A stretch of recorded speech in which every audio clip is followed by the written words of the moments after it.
Hello, everybody. Welcome to the latest, greatest, brand newest UK OSINT community webinar. My name is Aaron Roberts, and I'm really delighted to be here today with two representatives from the German Marshall Fund, Brett Schaefer and Peter Benzoni. Gentlemen, thank you so much for joining us today. Your talk is going to be around using information laundromat to find really interesting things out on the internet relating to misinformation and disinformation, correct? Correct. Yep. Awesome. So without further ado, I go straight over to you guys if you want to explain what the information laundromat is, how it works, and I guess you've got a case study for us as well. So I'll chime in with some questions as we go through, but over to you. Perfect. Sounds good. So I'm Brett Schaefer. I'm our senior fellow here at the Alliance for Security and Democracy, which is part of the German Marshall Fund. Peter is our senior investigative analyst. So he's also known as the data guy. He actually builds the tools, knows how they work. So he's the one who's going to be able to really get into the weeds here. So just to give a little background very briefly on ASD, I mean, we were set up to counter authoritarian threats writ large. So this is things like money laundering and malign finance, threats to election security. But Peter and I work on the information side of things. So we have always been focused on countering authoritarian information threats. I mean, we do a little bit of narrative analysis. You know, we look at what the Russians are saying or what the Chinese are saying, and we try to analyze them, and we kind of put out sort of traditional analytic reports. But a lot of what we do is tool building to try to look at the tactics and techniques that our adversaries are using, but also obviously this happens in democratic societies as well, to try to manipulate the information space. So as mentioned, we're largely going to focus on the information laundromat here, but I will briefly touch on one of our other tools just because they're kind of interconnected. But the reason we built the information laundromat tool, the sort of genesis of the project, was because we focus on Russian information manipulation. We at times found ourselves the target of information manipulation and would find ourselves in RT and Sputnik. And what we would see from our own media monitoring is we would have a mention on Sputnik one day, and the next day that same article or a nearly identical article would be in 50 other places, like, you know, SouthAfricaToday.net, all of these things that appeared to have no connection whatsoever with the Russian Federation. And so the idea was, can we do a better job of systematically tracking where narratives are appearing elsewhere online? And then the second side of that, once we find those sites, can we find indicators that would suggest a connection between them? So, you know, we all know that stuff gets plagiarized on the internet. That's a problem. But what we were also looking at is sort of networked disinformation. So sites that were connected to one entity that were just sort of spamming the information space. So that's why we built the information laundromat. So I'm going to share my screen now here and actually kind of walk us through the laundromat. Here we go. 1 second. So I can do here as well, like the mark where you need little balls and stuff as well. Perfect. So this is the Information Laundromat website. It is informationlaundromat.com. Pretty easy. And so you see at the top here, there's 3 tabs that allow you to run different kinds of searches. But obviously, in many cases, the searches would be interconnected again. So the most used tab is the content similarity tool. This is pretty straightforward. What we're looking for here are just near matches or identical matches of a queried piece of content. So you can do a snippet of text. So maybe there's a very distinctive quote that you want to see where else that quote appears. That's a good lead. For the most part, we probably use URLs here. So you can take the entire URL of an article, run it, and then it should give you a bunch of potential leads. Now, the tech here is pretty simple, honestly. I mean, what we're basically doing is we're querying a bunch of different search engines because we spent a long time trying to figure out how to build a corpus large enough to actually be able to take the world of potential leads and be able to find websites that were plagiarizing it or repurposing it. And what we found is we just couldn't do it. And we kept getting back to the point of people saying, look, what you need is basically like search engine capabilities. And so instead of trying to rebuild Google, we're just leaning into what Google and others provide. So it is querying Google, DuckDuckGo, Yahoo, Yandex, a few different plagiarism detection tools, the GDELT database. So we're just trying to cut down the time an OSINT researcher would have to spend of taking a piece of content and running it through a bunch of different search engines. We also then will apply a match score, so it gives you a sense of how similar the article is or the snippet of text is. When we get into the specific examples, we'll talk a little bit more about how to kind of work with match scores and what is a solid match versus a weaker one. But since we're using search engines, you are going to get some irrelevant leads here. I mean, things will pop up in search results that just are not good leads, which again is why we have the match score. So that's content similarity. Peter is really going to talk about the metadata similarity. And this is where we actually do a sort of scan of the domains to try to find indicators that could be potential matches between seemingly different websites. And then this new capability here is image similarity, which Peter is also going to talk about. So our specific use case, as I mentioned, is looking at foreign malign influence, largely Russia, but we've done this with China and Iran a little bit as well. But the tool is agnostic. So if you're interested in any sort of information laundering, it should work just fine. It also can work across different languages. I mean, English is usually better than others, but you can actually set the language that you're searching in. You can also set the country. So if for any specific reason you wanted to geolocate a search, let's say you wanted to just do this in the UK instead of the United States to see what pops up, you can do that here. So it's just going to change the geolocation there. But I'm going to start by going through kind of what we look at generally, which, as I mentioned, our initial paper on this was to try to map out RT, so Russian state media outlets, web of different websites that tend to consistently republish its content. Now, many of these sites are probably operating without the knowledge or the consent of RT. Some probably are.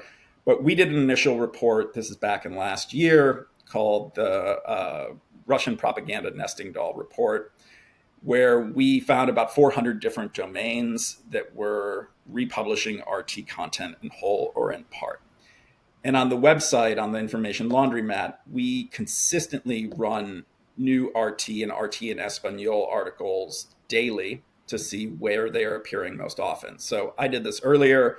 I just set it to the last 6 months.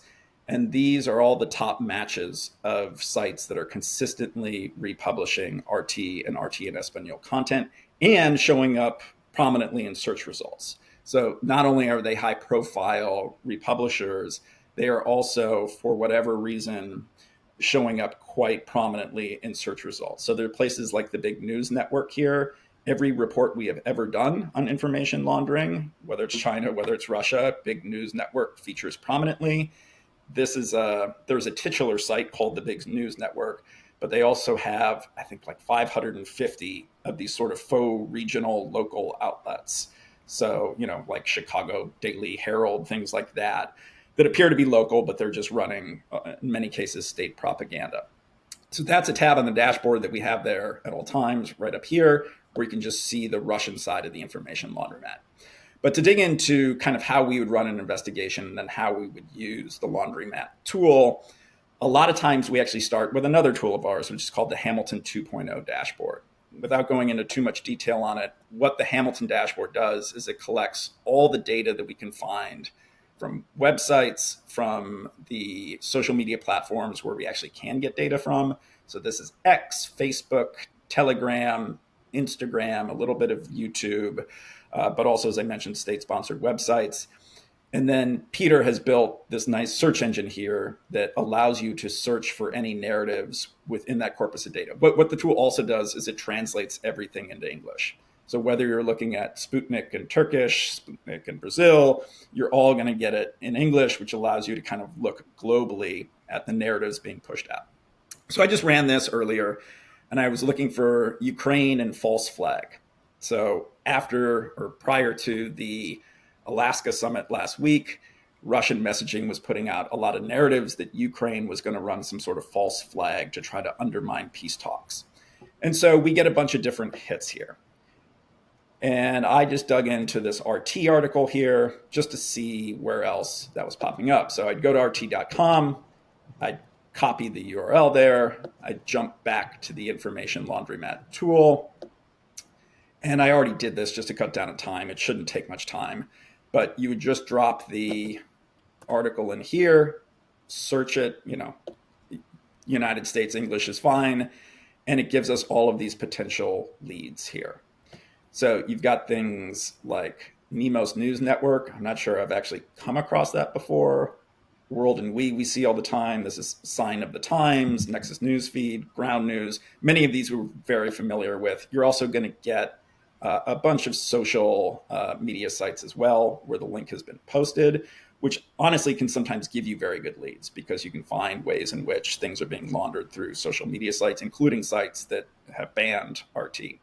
And you'll also see the Pravda network here. So for those who are kind of very familiar with Russian information manipulation, this Pravda network has popped up over the last couple of years. There's now hundreds, if not thousands, of sites that are pushing Russian propaganda from various sources through this sort of Pravda web. We think probably to groom large language models. But anyway, these are all of the initial leads that we get from the tool just by running the URL. And as I mentioned, we provide a match score here, which is basically a similarity score. What we found for the most part is anything over 60% tends to be a pretty good lead. There are reasons why it wouldn't be 100%, even if it were a directly plagiarized article, because oftentimes these sites will have a bunch of different content on the page, so it just won't read it as being identical, even if it is an identical copy. And all of this requires, obviously, a human in the loop to manually verify this. But when we have done bulk searches, which is what we did for our first information laundromat report, where we took basically every op-ed that RT had published over the course of a year and ran a batch search, which is something you can do on the site. I will say, if you want to do that, you just need to contact us. We can give you access to it. We don't allow the public to do it just because it sort of strains our resources, because we do actually have to pay for each search. I mean, it's not a lot, but if someone were trying to shut down our site, running batch searches would be a problem. So just note, if you want to do that, you just have to reach out to us. So these are all the potential leads. Sorry, Aaron, do you have a question? This is really, really fascinating. I think you've probably answered where I was going to go with this, but I was wondering, like, the analysis piece. I think you just touched on it. So it's a score based on the content, but does it also look at like web page structural similarities, like a tool like URL Scan would also do? That comes later. So that is the metadata side of it, which Peter will get into. So the way, if you're kind of looking at a structured investigation here, we typically, although not always, because sometimes we actually really just do start with the domain side of things. This would give us our leads of saying, okay, these sites are republishing content from whatever we're interested in this case, Russian propaganda. And then the next step would be to run the sort of metadata similarity. What you would typically do there, I mean, this is sort of obvious and wouldn't be a great investigation at this point, but if you did not know, for example, the sites affiliated with the big news network. So as I mentioned, many of them have these sort of faux local names. And there were 3 or 4 of them listed here. You would then take those domains and run them again through the metadata similarity side, which Peter will go into shortly here. So yeah, you could come at this in a couple of different ways. As I said, this is the easiest, and this is the thing that, frankly, anyone can understand. And so, journalists use this tool who don't quite understand the metadata of websites and what that might mean. Real OSINT investigators are often more interested in the metadata side of things, because those give you more concrete pieces of evidence that sites are linked. All this says here is these sites are publishing the same content. There's legitimate reasons for that, right? I mean, there's a lot of sites that republish, like the Associated Press and all of these other things. News aggregators, for example, are going to show up here.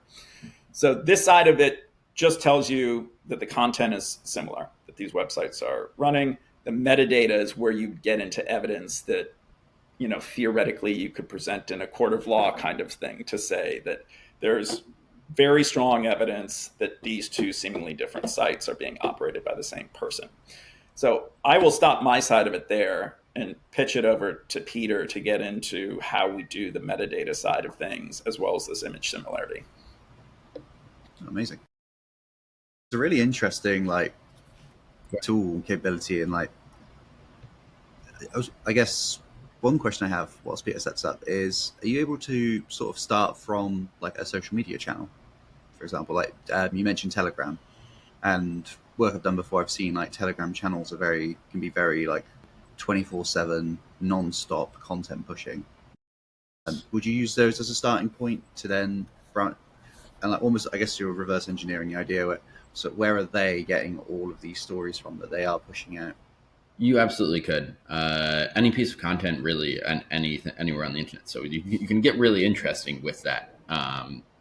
But yeah, you just upload in this line here where it says article type, title, or text snippet. You just upload that text snippet that you have, or several hundred of them, as it may be in a batch search, and it'll find all the places that those pop up most frequently. Where you can get really interesting with that is pieces of content that may not differ between the sites.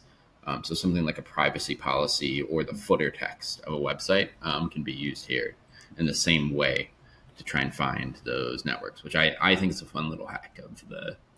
Yeah, it's a great point that most of the people come to this because they found a disinformation narrative and they want to see where else that narrative is popping up, or they want to see in bulk where a website's content is being republished. So if you're interested in Iranian propaganda, you would look at like all of Press TV's articles. But Peter's suggestion is a really good one because we have in previous investigations uncovered networks because they've gotten lazy. And while they've changed much on the site to try to make all of these different sites look unique, they've kept like the our team section the same, or as Peter mentioned, the privacy policy. And if it is unique enough, then that is a great lead to try to uncover a network of websites. So we found one years ago. There was a site called Little Rock AR News, so Little Rock, the capital of Arkansas. It was republishing Russian propaganda. What was interesting about it, it was this is sort of ChatGPT. It was swapping out synonyms in all of its stories so that the articles appeared to be original, probably to get below the 70% threshold. But while they were doing that, and while all of these different sites that we found that were doing that were changing things. So you had Little Rock AR News, you had like Albuquerque Express, they would have different authors attributed to the same story. They had gotten lazy in the our team section. And so all of these fictitious editors, they kept the same. And so doing laundromat kind of searches, we were only able to find 3 or 4 of those sites. Once we had this sort of our team lead and they had unique enough names, we found several hundred. So sorry, Peter, go ahead, but that was just a good point. A good sort of investigatory lead. I assume in that instance as well, it's like they're probably using like the same images as well. Yes, yeah, and this is, yeah. Which is where the image similarity comes in later, but we'll talk about that when we get to it. So I'll just add one little thing to what Brett said, which is this little icon over on the right actually will generate a URL search, so the metadata search for the domain, the domain that you're looking at. So in this case it'd be RT, but this one would be Corriere Nacional. But let's see what an actual domain search looks like. Again, you go to the metadata similarity here, you enter a domain. We have the option to run URL scan itself. So this just fires off on URL Scan's API a quick call and say, hey, run a full URL scan for this, as well as in-group matching. The advantage of that is it lets you try and map out a network all at once. So in this case, I had it populate with just some ones that I know are related, that are all RT ones, and particularly their Spanish language versions of RT that they've just made a bunch of different domains for. And so you could fire off a search here, and it's going to tell you how these different domains, it thinks that these different domains are related, as well as what indicators they have about their provenance. So as we scroll down to the results here, you can see that we have these tier systems set up. I like this a lot because it tells you what's a really strong indicator versus what's a weak indicator. It can still be very misleading, where something like an IP address would be typically a very strong indicator. If you're looking at a place that's hosted on Cloudflare, which you're going to see in the tier 2 indicators or tier 3 indicators, that IP address is effectively useless as an indicator because you're going to get 500 other sites routed through that IP address. So it's you still need some guidance when you're analyzing these. But moving on to the indicators here, you can see that each of these domains you grab some information about it. What certificate domain it's on, what its IP address is, verification IDs. It'll also grab any, for example, advertising IDs that it sees on the page, or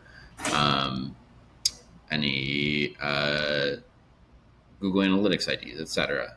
It gets pretty deep down in here to the point where it looks at, for example, URL scans console messages, like what's being put on in the console, or being printed into the console. Let me keep scrolling down to get past these. So giant. Let's get the third page here. Down to what scripts it's importing onto the page, right? You can see it's importing this header and React cookies. So you can get very, very deep in here. One of the things that I think gets most interesting is these outbound domains.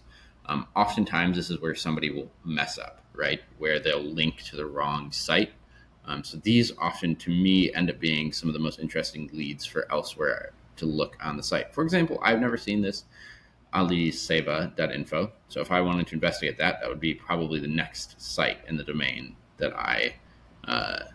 or in this network that I'd look into. So this unto itself is quite an interesting thing, as well as it can give you a nice list of, for example, social media sites if you're looking for other places to look in your investigation. So this is in the same way as the content side can be both lead or like an investigation tool and a lead generation tool. So I actually want to highlight that this can be pretty hard to understand off the cuff. So I oftentimes will drop the results here into ChatGPT and have it do some of the initial investigating to me until it say, hey, what's a good lead? What's a bad lead? For example, this Google Search Console token that I highlighted very early on there is that because they're all identical and that's a nice string, you can use that to say, hey, these are all the same. It's worth noting that you could drop this into some place like Shodan or public www and try and use that to find other Google site verifications with the same string across the internet. And this will also tell you, hey, this is not these misleading ones. So these reverse DNS ones aren't necessarily going to be good for domain-specific attribution.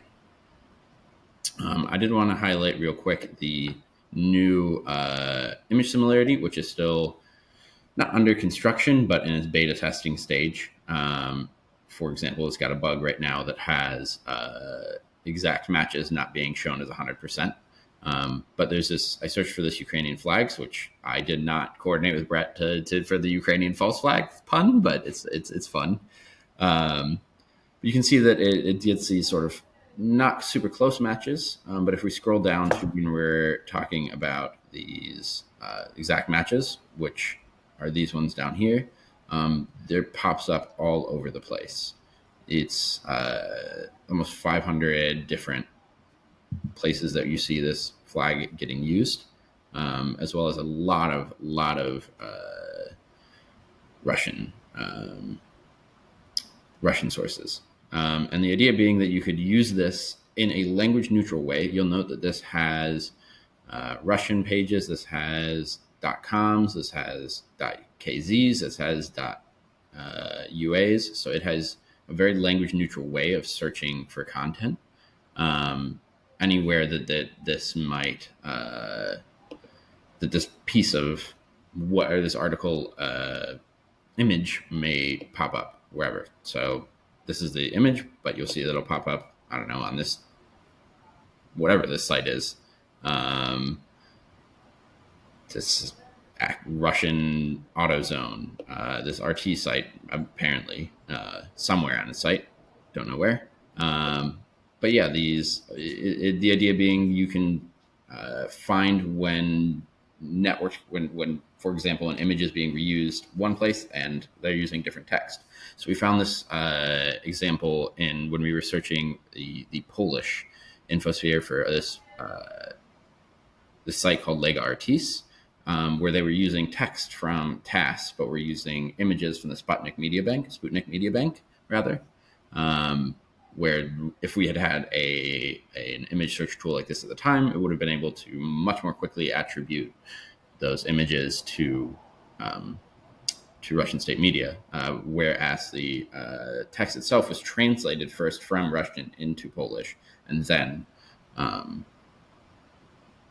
so that took a week to prove. Where if we'd had some tool like this, we would have been able to prove that in a few hours. In terms of those searches, is that just leveraging some kind of API for reverse image search, or is that some sort of proprietary algorithm you have for finding it? Just like with the front end, it is just an API through Google's and Yandex's image searches. It's really fascinating seeing those results come back within that broader context. Actually, like if you try to run that search probably on Google or Yandex, like you probably feel a little bit lost quite quickly. Yeah. In terms of like the results, and especially when you find those things, you go like, well, the image isn't on this page, so the results are a bit strange. Which with Google is very common. But actually seeing that result come back and being able to go through those similarities must save, like, as an investigator, so much time. Yeah, and that's really the idea behind it. It's not overly complicated in many ways. I mean, we are leveraging tools that exist, but the idea is to condense the time it would take to search across all these things and collect it in a place and add the sort of match score similarity there.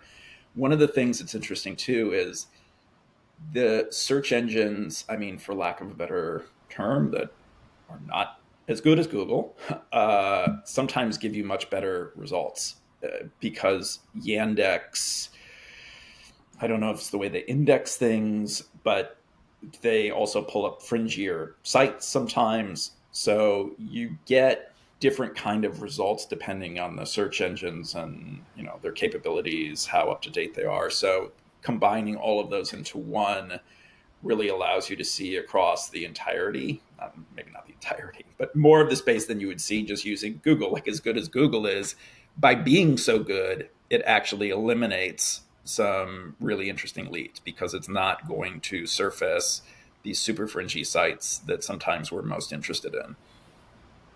Yeah, makes sense. And I guess like the whole content moderation piece as well means exactly. when actually you look at it from that slightly different lens, you get those slightly different sets of results. In the same way, like if you're investigating a person or a location, you wouldn't just run an image against Google. You look at like Bing, you'd look at Yandex, you'd try other things. It's also except TinEye, right? Because nobody's ever got a positive result from TinEye ever. It's true. I hate it. It's my personal bias, anyway. But no, it's also not set up like reverse image search is set up to help you find products. Another like if you find a coat you like, it's set to help you find the website where the coat is actually being sold. They're frankly not set up for investigations, right? You're not able to export any of it. You're not able to look at 10 pages of Google all at once and with it everything in a nice little column that you can sort, right? So you're right. It's not essentially automating searches, but the idea being you can do it in a 10th of the time, a 50th of the time that if you tried to do this manually. No, for sure. I guess before we started speaking, you mentioned around you actually want to get more users on the platform. And I know this example's focused heavily around like Russian misinformation, but you've mentioned that you could also run this against almost kind of any topic really. anything where there's like either a narrative or a collection of articles around the same sort of topics, right? Yeah. So actually, I'll use the Lego Artis article that we wrote about, which admittedly part of the content was being sourced from RT, but the other, not half, but a good chunk of it was being sourced from Zero Hedge, for example, which is sort of an American far right libertarian blog. And so we were able to use the Information Laundromat to prove that as well, that they're sourcing content. I think without Zero Hedge's knowledge or consent onto their blog. So it's absolutely able to be used however and for whatever content. That's it's incredible. And I guess in terms of where the tool stands today, what other aspirations do you have for it over the next like 6 to 12 months in terms of development features? Because in my head, I'm thinking the one thing that would be quite cool, having seen these other capabilities, is like that automated AI detection as well. Could be a really interesting use case to then identify. We have this selection of websites.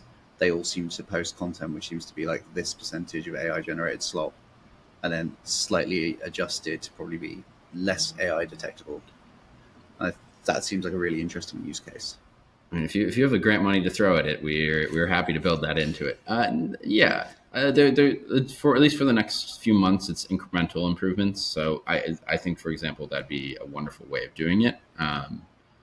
AI rewrite detection is a really hard problem, and is something that, frankly, we do not have the resources right now to tackle that using this tool. I have thoughts about how to get there, for example, by using named entity analysis and its position in the text. Right, if an AI rewritten piece of text will use the same names in the same order, it'll be like Vladimir Putin attacked Volodymyr Zelensky on Twitter on Friday, right? Like that order will tend to stay the same, and it'll be the same people being mentioned, right? When it's AI rewritten. Whereas if somebody's completely rewriting something, they'll often drop people that they think are less relevant, or less oriented towards their audience. So you could use the relative position in the text and the names as a stand-in for the text there. But for the next few months, incremental improvement stuff like the image similarity. I've thought about doing favicon, linking into one of the favicon databases and building in there. But again, a lot of that's covered by the image similarity, which to me was the next big step. Yeah, one of the things too that we've wanted to do for a while is do better at figuring out if articles have been automatically translated. And so the same article, but it's now being passed through an automatic translation, and it's being shot out in Spanish and German. Like currently, we're not going to catch that. And again, this is not. It's certainly more straightforward doing that than the AI rewrites, but complicated enough that we need another grant to do that work. So there's a lot of things I think we could do to make the site better. But as Peter mentioned, at the moment, there's no funding for it. So it's making what we have a little bit better. Yeah, because you are a non-profit organization. Correct. Yeah. So anything that we build, we're just going to put out there. The problem being, of course, that once we get a grant and build it, it becomes very hard to maintain it, because it is hard to sell to funders something that currently exists. Like people want to fund something that's kind of new and sexy and that will have a big rollout. And then all of those costs that come with maintaining a tool, including that Hamilton tool, which I mentioned at the top, those are tough. And so it's always a challenge for us in this space as a nonprofit once we roll something out, especially if the monthly upkeep costs are a lot, which fortunately they're not here, is that finding the funding just to keep things operational is always a challenge. Yeah, that can make sense. And then I suppose you then start bringing in things like AI-led detection. That's going to be significantly expensive. Yeah. Yep. Unless you can find a couple of GPUs hiding behind a sofa somewhere. Yeah, they fell off the back of a truck. So I guess one question. You focus heavily on like the Russian misinformation, but are there any other sort of case study examples that you guys could demonstrate or lead like viewers to that might be of interest to them?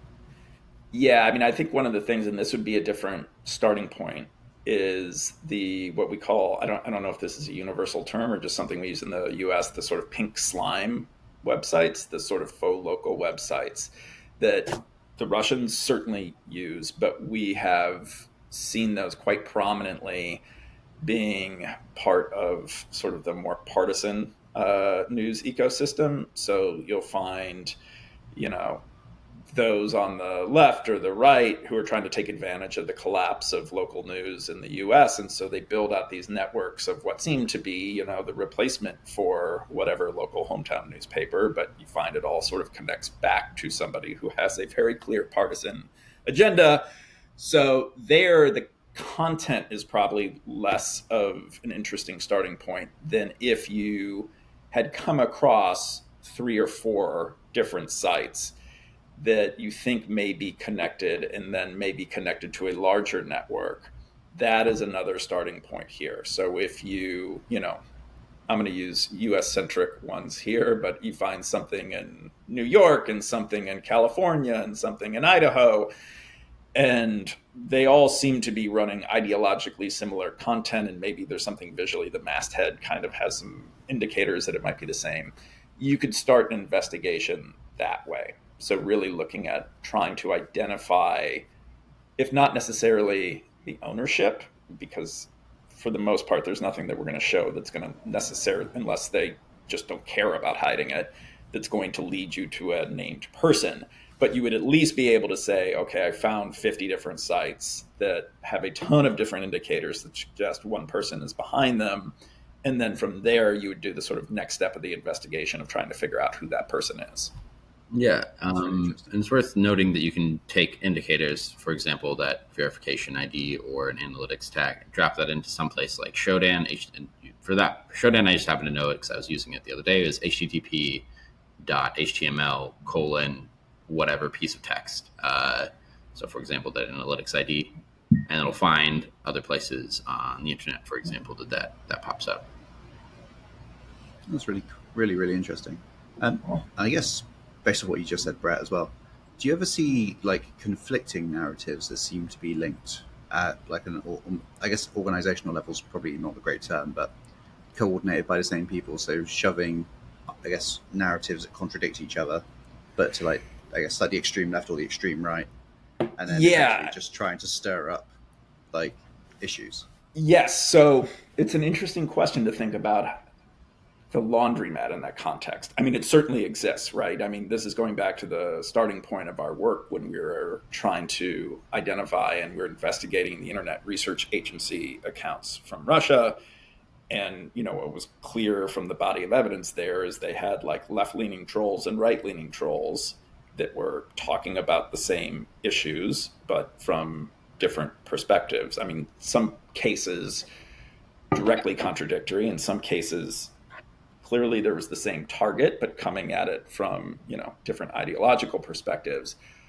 I don't know, Peter. I don't know if you have thoughts on like how the laundromat could potentially come into play there. I mean, clearly the same principles would apply, right? If you found websites that were focused on something very niche and very specific, but we're taking different perspectives on it, you could still do that domain level kind of investigation.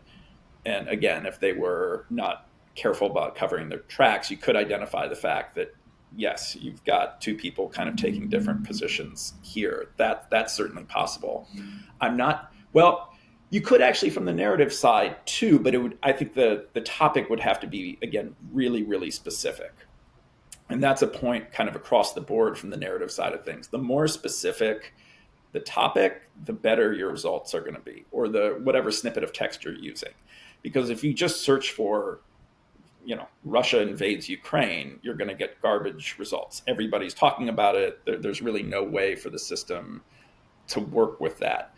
And so if there's a really unique person quoted in an article, if whatever the topic that's being discussed is something that is way outside the mainstream, that's a really good lead that I think could lead you to some interesting results with the kind of framing that you set up, which is somebody, we know the Russians do this, but there's probably others, taking different ideological positions about the same topic. I think it would be really hard if you were trying to do that around like police brutality.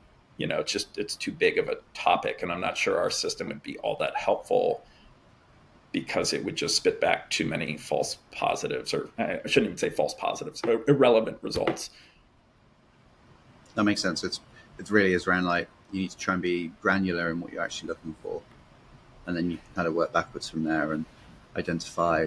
Whilst they might have very different messages, like these sites look very similar, and they're targeting the same entities, but they seem to be ideological differences.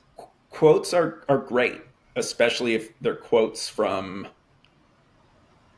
people who are not quoted all the time. If you're talking about the White House press room, you're going to find the same quote everywhere.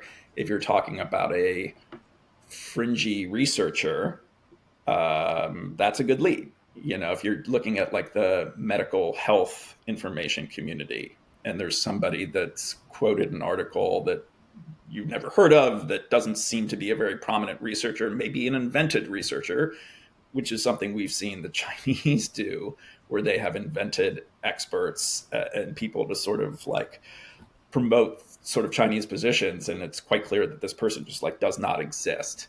That is a really good lead, because if you're seeing different websites quoting this person who is fictitious, that's a pretty strong indication that there's some sort of laundering happening here. Again, it might be just another lazy journalist citing the original shoddy reporting, but it is at a minimum a very good lead to investigate.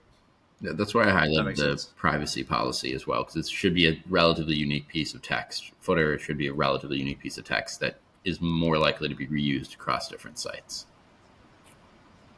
Yeah, that makes sense. And I guess to your point there around like it could be a lazy journalist just citing different source. In that context, you would usually expect that they would say, as per, like, I don't know, Bloomberg, probably a terrible example, but like this Bloomberg article specified this bit of information. You'd expect to see that rather than just Dave, the researcher who nobody knows who he is, has said this thing over here on this website that gets 2 views a week. Right, exactly. I mean, we have certainly just uncovered lazy journalism using the Laundromat. Like that exists. That's its own sort of interesting research. But oftentimes it is a better lead than that, because even sloppy partisan journalists usually will adhere to some sort of basic principles if they're citing an unknown quote or quote from an unknown person. So again, in any case, it's an interesting thing to investigate. Yeah. Fascinating. I think that was really, really insightful, and I think you've presented some really novel ways of looking at this information. And actually, it's quite easy, I think, for people to be able to go and do this research based on what you demonstrated, which for a topic that can be very complex and very nuanced, I think that's an incredible achievement in terms of the tool that you've built, especially given that you've mentioned limited funding and limited roadmaps in terms of how you can do those big changes and those big feature additions. So with that in mind, before I let you go back to your days, one question we always like to ask people is one of their current favorite OSINT tips. And I'm guessing I'd like to keep it on the topic of the Laundromat. I wonder what's your sort of go-to strategy whenever you begin an investigation in this space, and what's the way that you guys always tend to approach it as researchers and investigators? I've already hit on this, so sorry for rehashing it, but the more specific, the better. And so whether it is a quote, whether it is focusing on a specific entity or organization, those are the ones that tend to produce really interesting results. A lot of times when journalists come to us, they're looking at a big picture narrative and wanting to know the origins of it. Who started this idea that the US was running a network of biolabs in Ukraine.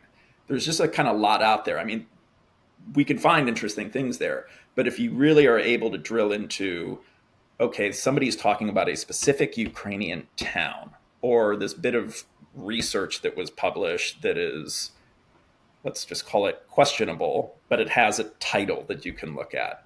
That tends to lead you to much better results, again, than when you look very broad at like, where did this kind of wild conspiracy start once it is relatively well known and there's a lot published on it. And so it's finding those little granular breadcrumbs that are going to lead you to more specific and more focused results has always worked better than going broad. That sounds very, very logical. Mine is very simple, which is just that the developers are at least as late of whatever website or whatever are at least as lazy as you are. So there's going to be a slip up somewhere, and it's just a matter of figuring out where that is.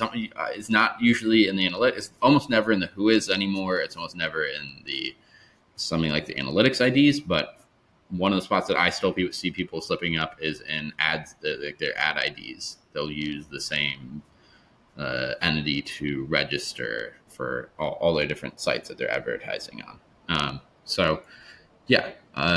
Assume that the developers are lazy. Find the places that if you were building a website, would be lazy if you're doing domain research. And that's your spots to look. That's a really interesting point, actually, because that's something I've always sort of focused on as well, was like things like Google Analytics IDs or like the advertisement IDs, because inevitably if you're investigating something where there's a monetary gain to be had, it's more likely that is going to lead back to an actual account somewhere, because ultimately the person behind it probably is trying to get paid. Exactly. At that state-sponsored massive disinformation campaign level, maybe not as much. But I think you're right. Like, if you find those instances where it's actually like a group of people that maybe it's ideologically motivated or something like that, ultimately, if they can make a few dollars off advertising, they're probably going to do it. And that's a really interesting way that you could then share that information, probably with the relevant agency, who could then look at doing things like subpoenas and stuff to find out more information. In the absence of monetization is also interesting, especially if it's something that clearly took a lot of effort and some money to keep running. Because to your point, like, even people who are ideologically motivated at some level generally want to make money. And so if you're finding 500 plus websites and there doesn't seem to be any way that they're making any money from it, that could suggest something that is state-sponsored. To be clear, state-sponsored people also often want to make a little bit of money too. But the entire absence of monetization is also an interesting lead in terms of what kind of entity may be running this. Yeah, Newsprop is a good example of this, where they run, like, it clearly takes a lot of money to keep that running, and there's no or very little advertising on Newsprop. That's a really interesting point, and I think that's something that's probably quite easy to overlook as well, because when you're so focused on looking at the content or like trying to map out a network, it's probably one of those things that you just don't really think about unless you really make a note of it and go, actually, why is there no advertising? Why isn't there a membership? Why isn't there like some form of thing? If these all look to be connected, and who's ultimately running it? Because it costs a lot of money to run and maintain 500 websites as well. Yeah. Let alone like generate the content for it, which would suggest that you would need a team of people. Then they would need to be paid. Unless, of course, it's all ChatGPT generated nonsense. I mean, I found donation links. If I've looked at like sitemaps and found donation links at a PayPal that I was able to link to the company that ultimately was running it. So yeah, following the money is always the best idea. And I think to your point as well, Peter, you touched on like site footers and privacy policies and things. And that's another one where I think where you can find a lot of really useful information there, because they never get updated. You do it once and then you walk away. So you'll find, especially if they're getting reused, like they just mentioned, like email addresses and things like that probably reference as like a point of contact. And if they've been lazy, that could well be a personal email address from the first site they built, and they've just reused the the same policy, probably change the name of the website, and that might well be it. So there's definitely plenty of avenues to go down as an OSINT investigator in this route as well. Yeah, I mean, 100%. as Peter meant, people are lazy. They make mistakes even when they're good. And the other thing too is even if they're really, really, really good and really, really, really want to cover their tracks, they tend to have patterns. They'll go to the same service providers to set up sites. So, there are always kind of clues in there, even if you don't kind of land on the first through the first investigation on something that leads you back to a smoking gun. Like even Russian intelligence officers who are trained to cover their tracks, like at some level, they're probably setting things up in a similar manner because they're also human too, and like they have their tendencies, places they like to go, and so there's always bits of evidence there that you can collect, and it may not lead somewhere immediately, but over time it might yield some fruit. No, for sure. And I think that's one of those things about humans, and it's like we like what we know. Right. So if we can make that process repeatable because we understand it, I'm not going to use a different hosting company every time I set up a website because I'd have to figure out how to do that. Whereas if I go to the same company, I've done it a couple of times, I'm going to keep using it so it makes that process quicker for me and makes my life easier. Exactly. Gentlemen, I really want to thank you both. It's been a really interesting conversation, and I think the work you've been doing and the tool that you've built over the last few years has so many, right? Just in my head, I'm thinking like, elections, protests, I guess civil, political debates. I can see so many interesting use cases where going down these rabbit holes, you could spend probably, wouldn't say hours, probably days, trying to understand where these stories originate from and how they get spread. And I think there's so many different avenues you could take as an investigator as well, like from both like a journalistic point of view, but also like from a technical perspective as well. Like a lot of the things around the metadata, like from a cyber threat intelligence angle, like actually that's a really interesting idea. So I think there's so much we could do there that's, I think the community as a whole will really take a lot from this. And I just want to thank you both for your time. It's been really, really interesting. And Cool. particularly you, Peter, because I know it's probably be at 3 a.m. Seven. At the time we're recording this. It is early. I would just, as a final note, please, as your community uses this, and actually, if you discover use cases that we haven't thought of and haven't talked about, we would love to hear about that because it just kind of helps us when we then inform other people. And then, if there are things that are not there that would be very helpful, as we said, we're resource constrained, but we're collecting a long list of what we would like to be able to implement once we get a little bit more funding. And then also, as I mentioned, if you're running a big investigation, you need access to run batch searches, just please reach out to us and we can give you that access. Outstanding. I'm sure there'll be people as well, and organizations that will be interested. I think once they've sort of start using tools, well, I think you'll probably find people that are interested in potentially helping to fund it. I hope. That would be ideal. Especially from like an organizational level where it really could fund and support work that they're doing. Yeah. I don't have anything to add. I think Brett covered it well. But Aaron, could I get you to stick around after it ends for a couple of minutes? I have something I don't know. I want to check if it'd be useful for the OSINT community for you. Yeah, absolutely. We'll just turn off the recording. Hang on, let me say goodbye. Okay. Right. Guys, that was amazing. Thank you so much for your time. Thank you, everybody, for watching. And I look forward to seeing you at our next webinar coming very soon. Goodbye. Thanks, everyone.